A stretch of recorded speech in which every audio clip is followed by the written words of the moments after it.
any technology. Yeah, it's definitely the gaps in the story that show Destiny to be, well, just pathetic, really. Because they're willing to, as you've just said, like with Star Trek, say, oh, we can do this because they have an equal system and we want to create an equal system.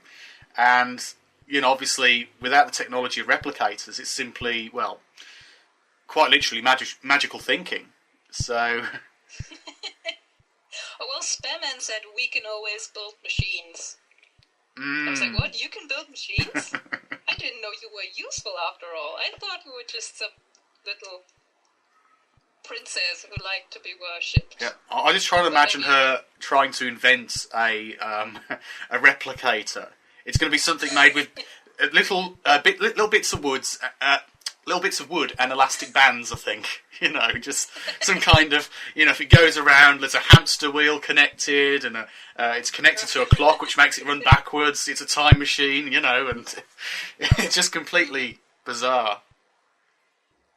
Yeah, it's always funny. It's always funny to me when they go, we can do this and that, and I'm like, no, you don't. You dropped out of high school, and you think that a reptilian god told you this and that about the world. You can't do shit. Sorry. Yeah. I always found that funny. But I guess it's cool. Go on. In a way, like blissfully unaware. Yeah. I always found that funny, the way they have this idea of reptilian gods, which they're basically, obviously ripped off from David Icke and Sitchin and various other people who've talked about this kind of topic. And there's nothing of real value in it, no proof or evidence, but they claim to be very rational people. It's really, obviously the cult mentality. Dumb thing ever. Yeah. And I've looked a bit into the work of Zecharia Sitchin, and he still is considered to be, even though he died a couple of years ago, I think. But even so, he's seen to be by, other people within, who study ancient history, archaeology, and other, topics which may relate, to be basically, next thing to a quack, basically.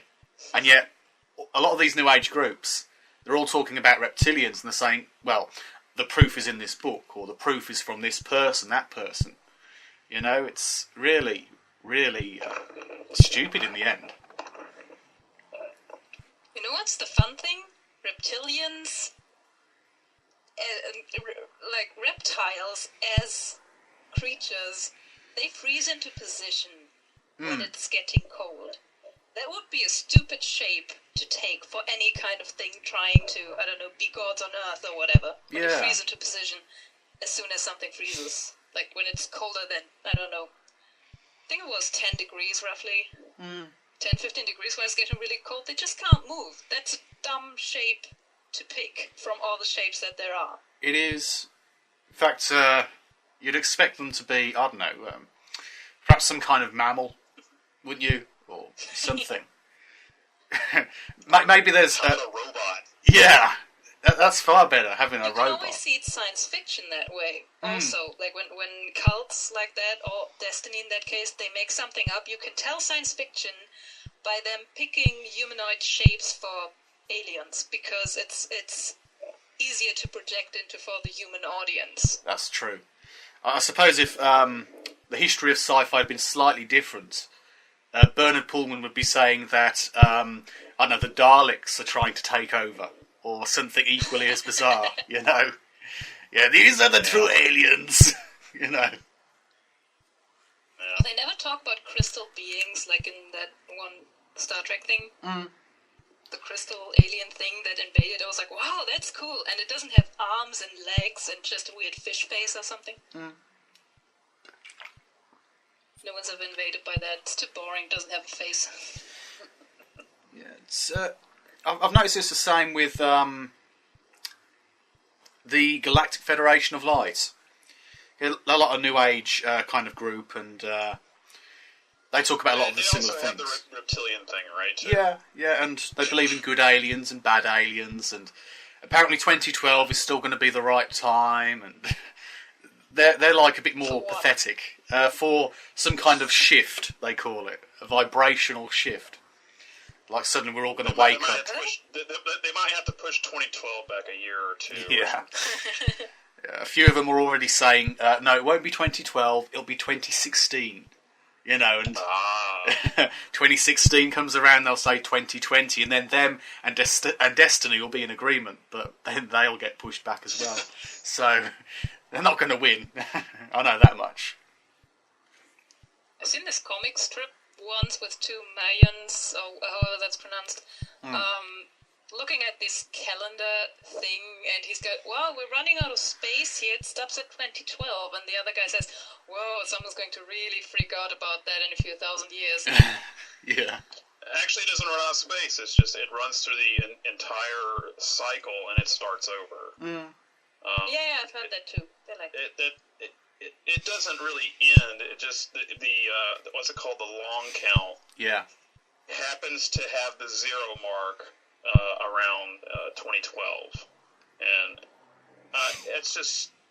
I bet they thought they'd still be around and could just make a new calendar when the time had come. You know. Right. That's what I would think. Yeah, I mean, I find it as ridiculous as with Millennium. You know, there's plenty of people saying that, like, right, on the 31st of December, 1999, that will be the last day. And the day after, suddenly the world's going to fall apart, you know, and everything else. They said the same things that, you know, the 2012ers say now, more or less. Although many people had this Y2K thing going on as well. They thought, right, the nukes are going to go off instead.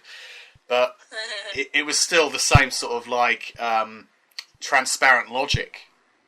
And it's all been like transposed now to 2012, and I think it's just going to be one of those things that's going to be with us for a while. You know, every couple of years, there's going to be a big, like, oh, it's going to happen now, you know, and every time, just flop, basically, you know? I think that's the way it goes. It's like in Buffy, but it never happens. Well, the thing for me is that sometimes, the things that they get obsessed about, it's not to say that everything they say is not true. There is some of the credibility to some of the things they say. I mean, the economy is bad. It could potentially fall apart. But the one thing that I see that they do with these cults, like Destiny, even to some extent like Zeitgeist, and some of these other groups, they're all hedging their bets. But the thing is, they become, to me, they're like a divisive element, where, you know, you could be looking for real solutions to the world's problems, but they're all so far off left field that, you know, it's like they're looking around in, you know, it's like they're past Pluto looking around for solutions. Yeah. That should be right there in front of their, you know, in front of their face. I mean, you don't need to have solutions that involve aliens or free energy machines. You know, it just takes a little bit more effort to look at real solutions to the world's problems. And what I see is like all this stuff. Just, I mean, I think sometimes I think to myself, you know, how do people on the other side, like say, like, you know, someone's like a fundamentalist or a real hard line conservative, you know, they look at this entire thing and they're like, wow, what a bunch of freaking nuts, you know. So it discredits any kind of legitimacy to any kind of movement which might have you know, a real relevant issue or real things to talk about. You know, it just destroys it in my view. Yeah. The messages aren't always that bad. Sometimes they're just really badly executed. If there's one thing I hate in this world, then it's lazy people who do half-assed work. Totally agree. It just pisses me off. Yeah. I mean, I've done some pretty, you know, diabolical things for like YouTube in the past, and I thought to myself, oh, you know, when you make a huge error, and you look back. But a lot of these groups, they don't bother. They don't even have the ability to say, right, I made a mistake.